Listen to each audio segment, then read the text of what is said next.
Xin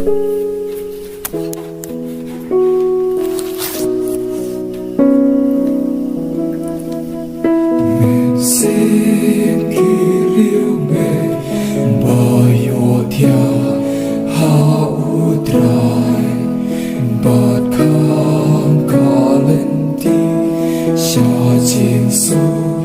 neng ken chai ki ap jin pelai na ka di ba shir ke ban her na pato Shalaye bat muble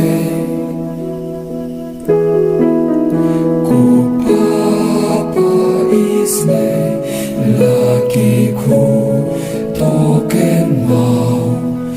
Let's put kimensi ba me la thao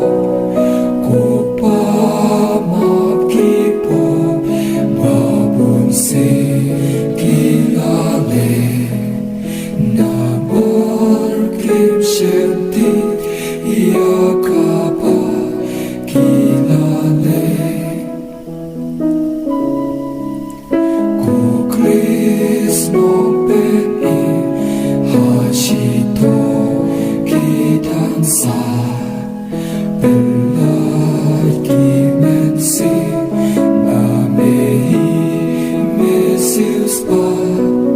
Kitranya metrai Pedeng saja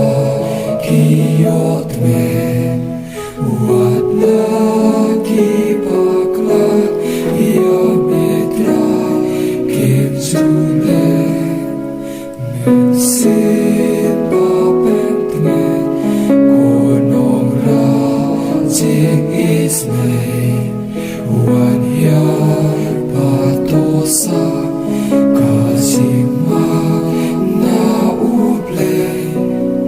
pendam da jikme